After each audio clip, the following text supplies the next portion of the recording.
Udah dikasih tahu tadi Ami? Udah dikasih tahu belum nih kalau Mami adalah orang tua dari Mas Ferry? Udah dibilangin. Terus responnya gimana nih tadi Mi? Bapak ini bilang, ibu dari mana? Saya ibunya Mas Ferry, saya bilang gitu. Ya terus apa? Terus masuk ke dalam, katanya saya bilang dulu. Tapi keluar lagi nggak ada katanya, kayaknya udah pergi. Nah itu mobilnya kan ada dua-duanya. Tapi nggak apa-apa deh. Nggak apa-apa. Ya, saya pengen komunikasi, ya kan, bagaimana gitu saya sebagai orang tua, kan. Mi kecewa nggak Mi tidak dibukain pintu Mi? Mami? Ya iyalah kecewa lah, soalnya saya orang tua, istilahnya kok nggak dihargain. Gitu. Nggak, coba telepon dulu Mi. Telepon dulu Mi. Mau coba hubungin dulu Mi. Ya, nanti di mobil. Ya coba dikasih. Mami mencoba menelpon. Iya. Tadi di reject juga. Oh di reject Mi. Di reject Mi. Iya, udah. Udah. Yaudah ya, Mas. Yaudah Mami, sehat selalu Mami. Makasih ya. Iya. Doain aja yang terbaik ya. Mi mungkin kedepannya akan mau bersilaturahmi atau seperti apa Mi? Ya insya Allah lah, insya Allah. Yang penting saya minta ready aja. Yang terbaik doain ya. Oke Mami. Mi hati-hati Mi. Ya. Siap. Nah. Dia akan menceritakan bagaimana kamu istri keberapa, jangan keberapa kali dikawin, bukan yang istri keberapa. Kamu yang keberapa kali dikawin, istri satu-satunya, tapi adalah yang keberapa kali ada berapa wanita sebelumnya? Saya istri yang keempat di kita. Sebelumnya Ada 3. semua udah cerai. Terus istri yang ketiga yang seminggu ini curhat nangis-nangis ke kamu. Apa yang dialami? Apa benar ada kejadian di rumah Raffi Ahmad yang sampai stroke atau gimana tuh? Sebetulnya banyak yang diceritakan ya kepada saya dari awal saya sebelumnya, tapi memang pada saat itu saya nggak mau memberikan Ya. karena saya yakin pada saat itu calon saya sudah hijrah dan dia berkomitmen demi Allah demi Rasulullah katanya untuk bisa mempunyai keluarga yang satu masalahnya. Jadi saya percaya banget bahwa perkawinan saya kali ini beliau sudah hijrah benar-benar bisa jadi. Tapi apa yang diceritakan sebetulnya sudah ada ya di beberapa podcast. Kami kondisinya akhir-akhir ini memang sudah aku nggak biarin untuk mendengar berita, nggak membaca berita-berita di Google atau YouTube atau apa itu semua sementara nggak dulu, biar dia fokus ke makan sehat, pemulihan, istirahat. Sudah sepuh, kemana-mana masih pakai kursi roda, sepertinya nggak perlu, biar di rumah aja istirahat. Nanti anak-anak yang lain yang update berita. Sosok kakak yang baik, yang humble, yang care sama keluarga, yang dia sering main juga sama ponakan-ponakan di rumah. Intinya orang yang care, apalagi sama mami juga dia peduli banget. Ya mudah-mudahan dengan ini semua pelan-pelan nanti juga masyarakat mungkin bisa melihat ya mana yang benar, mana yang salah. Semoga cepat terselesaikan aja dengan baik. Saya sih khawatir sama ibu saya ya, kalau sampai terjadi sesuatu yang nggak diinginkan sama ibu saya, ya saya nggak terima lah, itu aja intinya. Soalnya kan dia udah usia udah 76 tahun ya, harusnya kan dia dibahagiain, itu aja sih. Dan nggak harusnya dia nerima dengan berita-berita seperti ini gitu. Dan ibu saya juga kan nggak tahu apa-apa, lagi istirahat di rumah gitu, jadi dia nggak pernah masang TV atau apa karena lagi stres ya mikirin masalah ini. Kalau memang sampai tertudukkan terlalu parah, Pak Ferry juga akan bergerak, Pak Ferry juga akan melawan. Betul. Nah ini adalah dimana detik-detik Pak Ferry merasa keluarganya dan dirinya semakin ditakutkan dengan pemberitaan-pemberitaan. Makanya Pak Ferry pun akan menyampaikan kepada saya, kalau memang pemberitaan ini semakin liar, Pak Ferry pun akan bersuara dan menyampaikan satu dari Bogor. Ternyata Pak Ferry menyimpan sebuah rahasia di mana ada kasus di Bogor. Ingat ya, ada kasus di Bogor yang Pak Ferry pada waktu itu paling depan untuk membela seseorang ini.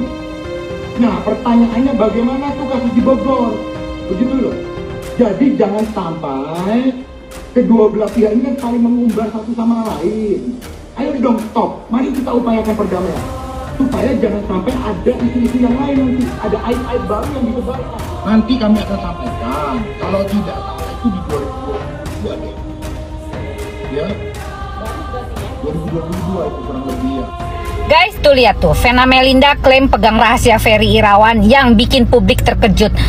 Maksudnya apa sih? Udah deh, fokus kepada permasalahan KDRT kalau memang itu benar ada KDRT ya. Dan jangan melebar kemana-mana. Semua orang punya masa lalu, begitupun Vena. Bener gak sih? Jadi kalau menurut saya aman-aman aja. Nah sebaiknya sebagai pengacara jangan memperkeruh suasana gitu loh. Biarkanlah masalah rumah tangga itu diselesaikan dengan baik. Kasusnya Anda di situ hanya menjebatani bagaimana hal tersebut bisa masuk ke dalam persidangan. Itu saja. Masalah pribadi Anda tidak boleh ikut campur. Seperti itu. Karena ini akan merusak psikologis masing-masing orang.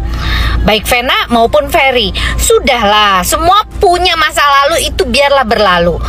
Namun sekarang ini apabila benar terjadi ya kasuskan, tapi cukup KDRT-nya, tidak menjelek-jelekan kasus yang lain. Ingat masalah dulu, bucinnya setengah mati, sampai orang pun aja mohon maaf muak lihat dia gitu loh. Tapi yang sekarang ini malah mau membuka semua aibnya gitu loh. Manusia itu tidak ada yang sempurna. Bagaimanapun juga tetap kita itu juga harus introspeksi diri. Siapa Anda, siapa dia gitu loh. Jadi kita juga nggak bisa menyalahkan orang lain 100% pasangan kita gitu loh. Jadi jangan merasa sok suci, sok hebat, sok di atas angin.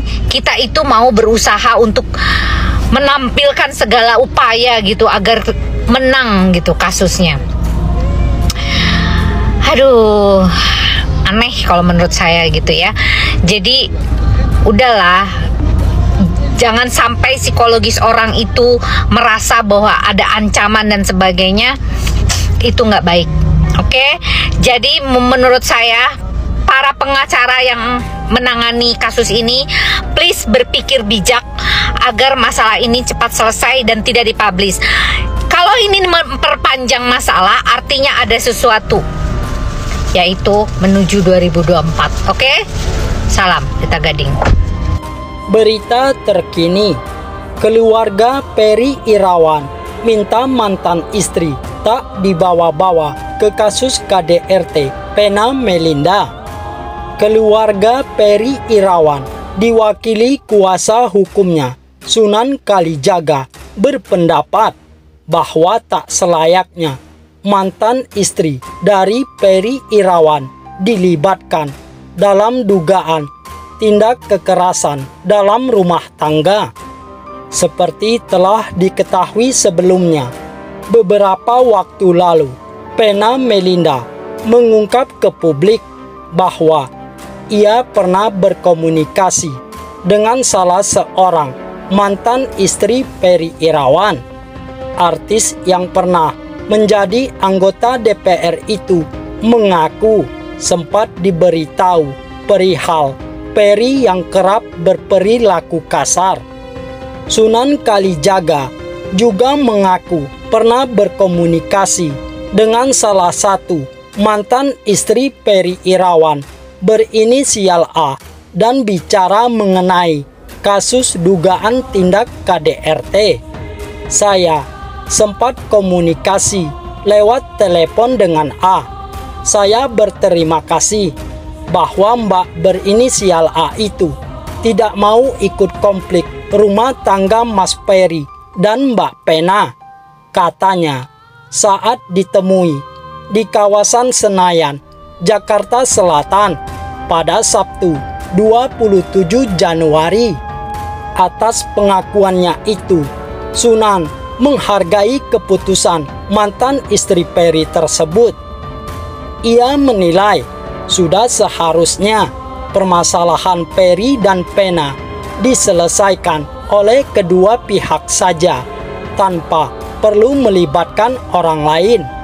Pengacara keluarga Ferry Irawan itu menilai pembuktian seharusnya diungkap di pengadilan dan tak seharusnya membuat opini publik yang membuat semuanya menjadi gaduh.